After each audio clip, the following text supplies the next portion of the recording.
Yo, what's going on? Ron Hunt here, just giving my final video of my impressions of Western Express.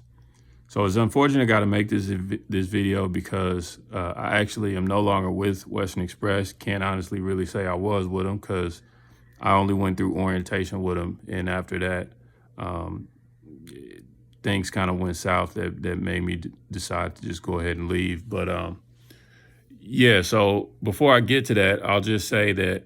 Um, Although everything that happens within Western Express is a direct reflection on the company, I will say the majority of the staff that I dealt with, I had a good experience with. All the trainers were great. The only thing that made everything go in the trash was my recruiter.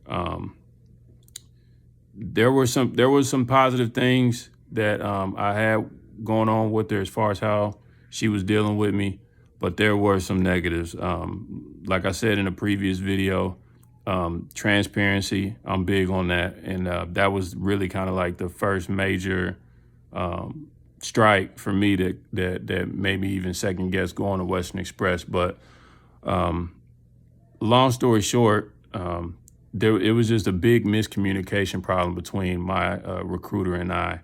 And I was out of orientation for over a week, and I was not really being communicated as to what the status was of when I would be assigned to a trainer or anything. Now, I will say I went home. The orientation was in Nashville, Tennessee. I came back home. I live in Indiana, so it's not that far of a drive for me.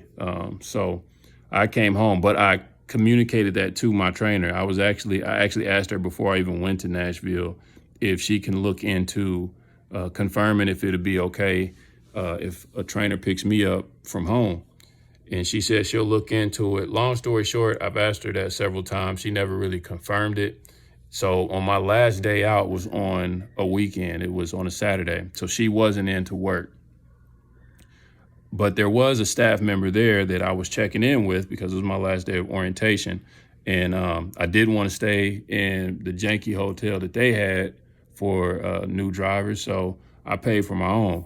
Well, if I'm finished with orientation and I know that I'm not going to be assigned a driver immediately, I'm definitely not going to stay in Nashville and continue to pay for a hotel if I don't have to. So I spoke to the staff member that was there working, and I asked him if it'd be okay if I go home and have a driver pick me up from home. He said it wouldn't be a problem. Like, he gave me no type of indication that it would be an issue to any extent. So I drove home. I went on and I went home back to Indiana, and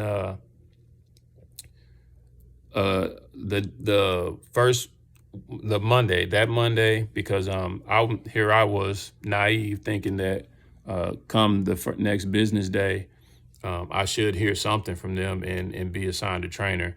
I did get in contact with my recruiter. She then told me that I may hear something that day, if not that day, the following day on Tuesday. Cool, no problem. Tuesday came around. I waited for the morning to pass, and I didn't hear from her, so I gave her a call in the afternoon. She then told me Tuesday afternoon that she was getting ready to call me, is what she said. She was getting ready to call me, and she said she had a driver assigned to me, and that I'll probably hear from the driver, and if I get a call from a different area code that's unfamiliar, just know that may be the driver that I'm assigned to. So I should answer the phone. Then she said she'll actually try to reach the driver and call me back in a few minutes to kind of get an idea of how far the driver was from picking me up. I got off the phone with her, didn't hear from her for the rest of the day. And obviously that's gonna piss anybody off if you have an expectation set and that doesn't get followed. They don't follow through with that. But I wasn't tripping too much because again, I just try to give the benefit of the doubt from time to time. And so the next day, I decided that I wasn't gonna call my recruiter. When I first started applying for jobs, companies was calling me left and right. So I wasn't going to press the issue with staying on them about, you know, when I can work if they weren't going to work equally as hard and keeping in contact with me to let me know what's going on. So I just decided not to call the next day. Come the following day, I still didn't hear from my recruiter, but I did get a call from her manager. And he was just letting me know, like, they still don't have a recruiter for me, but they're working on it. And I was confused because I was just told the other day from my recruiter that there was a driver assigned to me. So at that point, I was kind of already checked out, but I still kind of held on just for a little bit more. Well, the following day, you know, the recruiter's manager gave me a call back and asked me if I'd be okay with a smoker train, or if they said they can have a trainer pick me up, but he's a smoker. Well, they ask you in the beginning when you first join the company if you want a trainer that is a smoker or not. I chose no. I'm not trying to, if I got to stay cooped up with somebody for weeks on end or however long they're going to have me with somebody, I definitely don't want to be smoked out the truck and can half-ass breathe and have nowhere else to go because we in this truck for the next few weeks. So I told them no. I wasn't trying to join a trainer that smokes. And I'm just like, man, how does the ball keep getting dropped? Like, you should already know this. You're the manager. But either way, at that point, I made the decision, look, I'm about to just go ahead and apply for somebody else.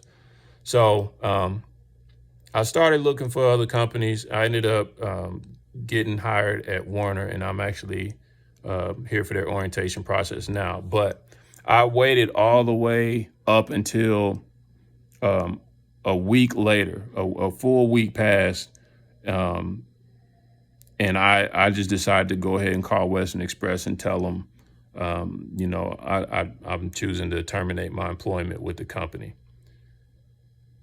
I get off the phone with them, and then the following day, my recruiter out of nowhere sends me an email saying, "Hey, we have you a trainer."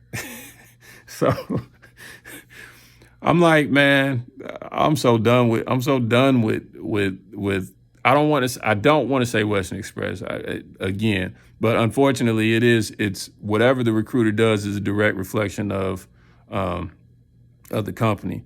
So I was just done. I was really just tapped out at that point. And I was like, that's just an example of what the issue was, is just a lack of communication. How do I quit the day before and you're just not notified about it? You email me out the blue as if nothing's wrong, as if you and I just been in contact the entire week, and you didn't tell me last week that I had a trainer. So all in all, I'm just making this final video to say that I'm no longer with Western Express, but I do plan on keeping you guys updated on what's going on, my journey as far as, you know, getting into the trucking industry and hopefully eventually getting my own truck. So, but yeah, please leave a comment, leave a like if this video was informative to you, and hopefully it helps you with your experience if you're considering joining Western Express or any company. Just keep some of those things that I experienced in mind. Talk to you later.